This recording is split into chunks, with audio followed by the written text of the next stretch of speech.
bien, 8:37, recta final de nuestro espacio. No lo olviden, estamos transmitiendo en vivo a través de las frecuencias de Sonorama, la gran señal nacional en todo el territorio continental ecuatoriano. Igualmente estamos en www.sonorama.com.es. Estamos en Facebook Live y también nuestra transmisión por Sonorama TV, nuestro canal de YouTube. La semana anterior fue noticia, entre otras cosas, la negativa de un juez de la Corte Nacional de Justicia de dictar prisión para los 15 involucrados en la reapertura del denominado caso Drup, que tiene que ver con la adquisición de 7 helicópteros por parte de las Fuerzas Armadas en el año 2008 durante el gobierno del expresidente Rafael Correa Delgado.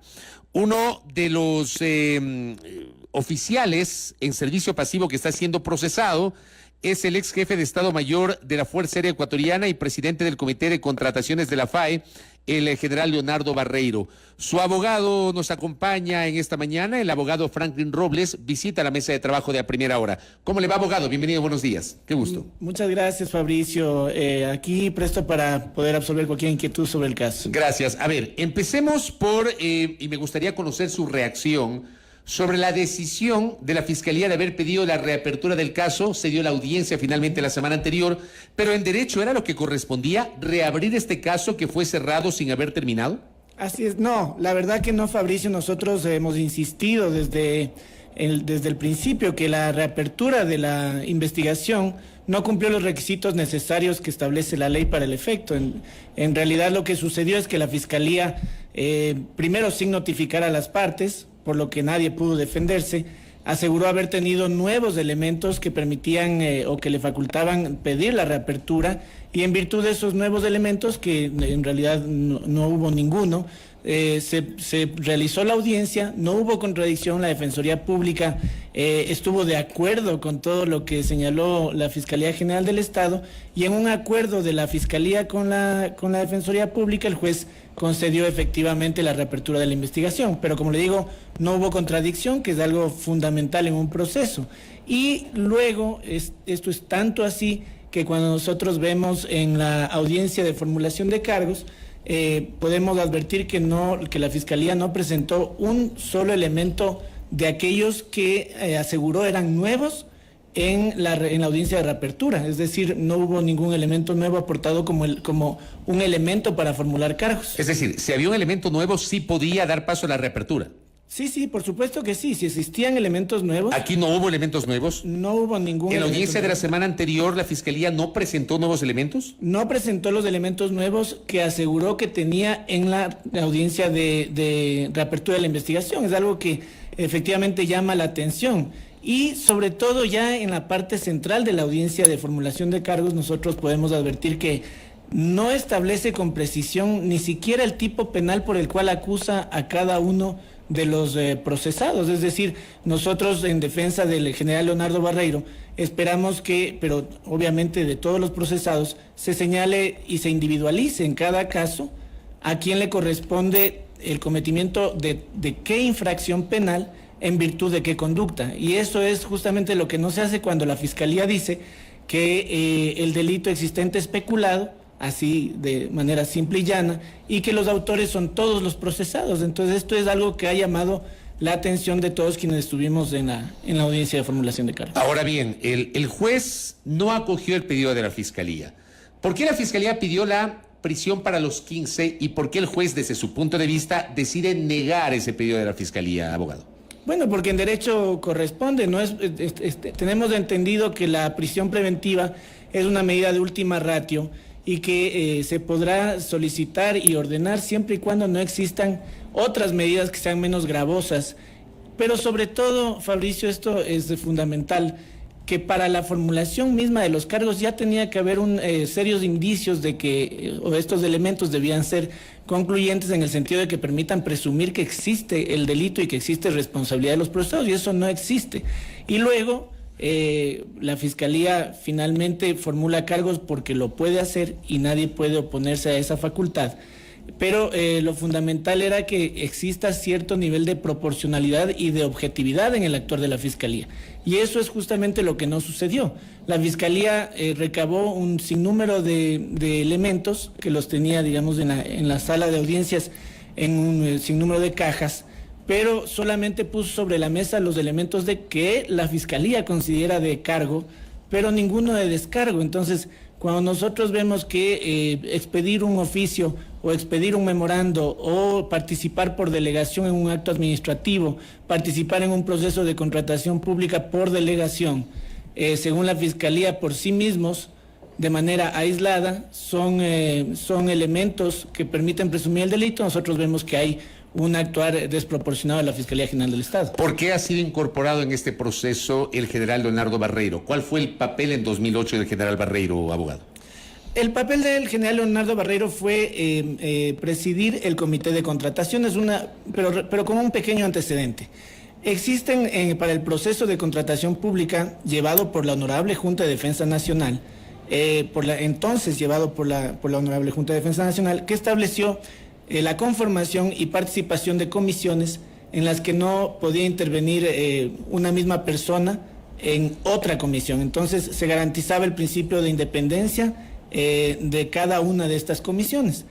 La comisión que elaboró las bases, la comisión que revisó las bases, la comisión que revisó también las ofertas de los oferentes y finalmente todo el trabajo que acabo de señalar se ponía a consideración del comité de contrataciones presidido por el general Leonardo Barreiro.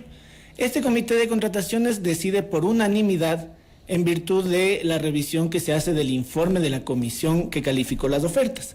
Entonces, la comisión que calificó las ofertas hace un trabajo de análisis técnico y jurídico también y financiero, en el que básicamente realizan un checklist en el que se establece qué compañía cumple y qué compañía no cumple con cada uno de los parámetros. Al final de este ejercicio resultó una sola compañía con todos los elementos en cumplimiento. Y es por esta razón que el comité decidió por unanimidad, votando cada uno de los miembros de manera fundamentada, porque no fue una remisión de un informe que el comité recogió y dijo aprobado.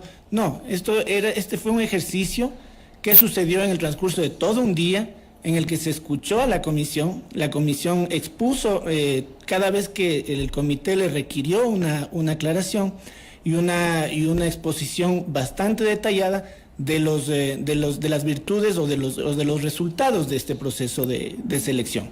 Y con ese antecedente el comité simple y llanamente votó y puso en conocimiento de la Honorable Junta. ¿Votaron todos los miembros del comité?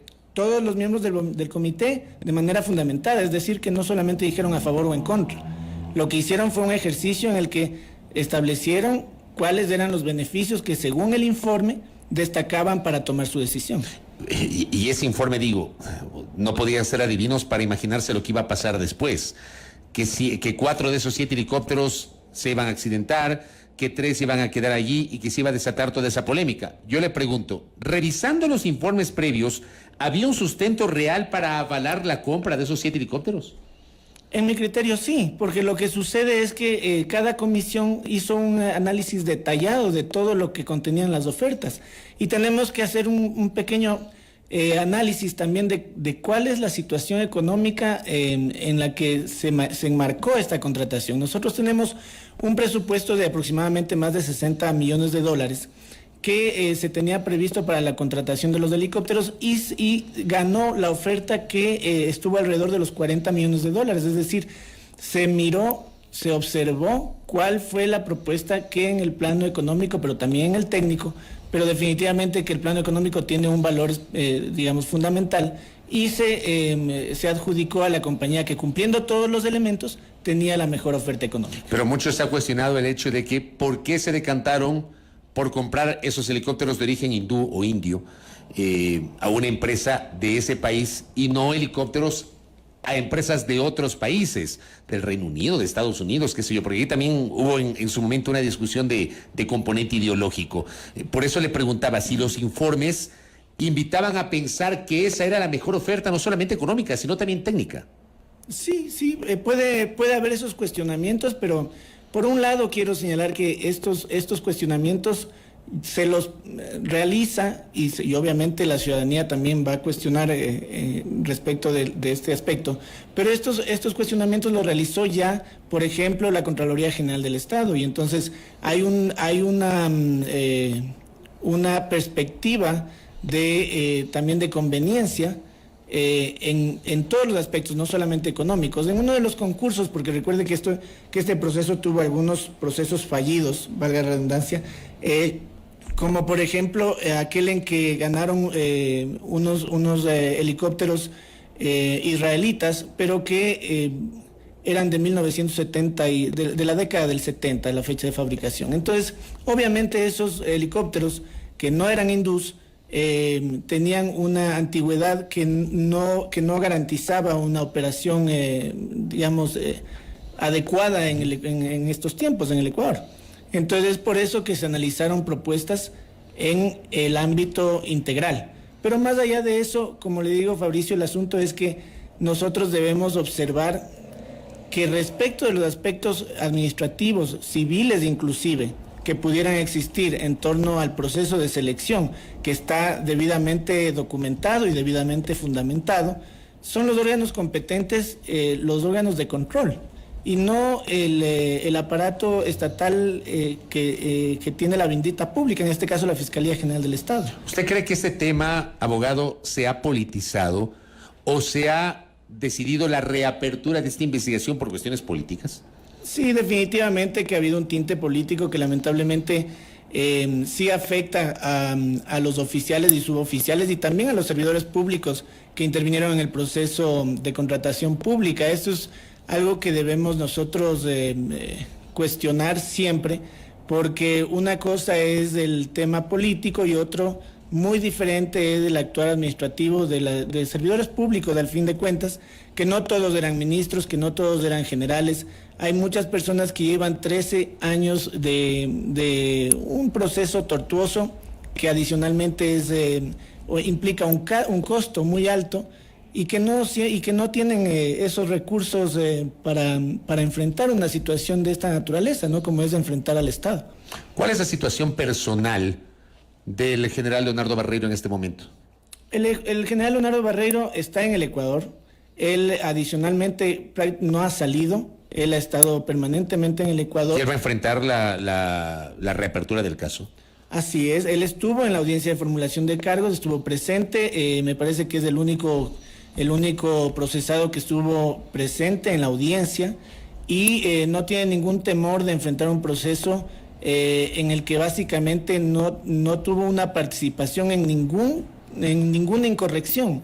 Le comentaba yo antes que hay un tema especialmente interesante que tiene que ver con la coyuntura. Si es que previo a la contratación de los helicópteros no hay una renuncia del entonces ministro Sandoval, me parece, y la nueva designación del ministro Ponce, y lo que eso conllevó, que fue un movimiento del nivel jerárquico superior de las Fuerzas Armadas, el general Leonardo Barreiro jamás hubiera conformado el comité de contrataciones. Es inmediatamente después de aquel hecho político que tuvo como consecuencia una remoción de generales, que el general Barreiro pasó a ser parte de la comisión del comité de contrataciones. Caso contrario, ni siquiera hubiera participado en este proceso. Y es la única intervención que tuvo, la de presidir el comité de contrataciones, mire usted. Y la Fiscalía General del Estado, por otro lado, habla de un peculado sostenido en el tiempo, que dice que habría durado desde la etapa precontractual, pasando por la contractual hasta la etapa de ejecución del contrato, lo que resulta para cualquier abogado al menos curioso, porque todos conocemos que el delito de peculado no es un delito que se sostiene en el tiempo, sino que tiene una acción que tiene que reunir ciertos elementos básicos que en el presente caso no existen. Usted, con esto termino, abogado, ¿usted vaticina que este proceso será largo, tomando en cuenta que se ha decidido esta reapertura que prácticamente coloca al caso desde el inicio? ¿Será largo? Sí, puede ser más o menos largo. Yo entiendo que adicionalmente, lamentablemente, en contra del principio de lealtad y buena fe procesal, la Fiscalía o no tiene un caso o que sí, me parece que no tiene un caso. Pero adicionalmente, la Fiscalía, por ejemplo, no convocó para la audiencia de formulación de cargos, a pesar de que señala que el delito se habría cometido en las 3 etapas del proceso de contratación, no llama a formular cargos a todos quienes estuvieron en la etapa precontractual, no llama a todos los que estuvieron en la etapa de ejecución del contrato. Entonces yo creo que todos quienes estuvimos en la audiencia, además de verificar que la Fiscalía no presentó un caso, creemos que más adelante, probablemente, esto será por verificarse, llamará a nuevas personas o intentará llamar a otras personas para poder tener más tiempo en la instrucción. Pero la instrucción por lo pronto tendrá 90 días, luego tendremos una etapa de saneamiento y de juicio. Correcto, estamos pendientes de aquello. Le agradezco por el tiempo y por la gentileza de habernos visitado. Muchas gracias, Pablo. Al abogado Franklin Robles, quien patrocina la defensa del general Leonardo Barreiro dentro del denominado caso de los helicópteros DRUF, comentándonos justamente su posición en torno a este tema. Y le agradezco a la doctora y colega María Eugenia Molina, que claro, me dice, origen indio es lo correcto, hindú hace relación a la religión. Entonces hablamos de los helicópteros indios procedentes de la India. Gracias a María Eugenia por esa corrección. 8 de la mañana con 53 minutos aquí en A Primera Hora.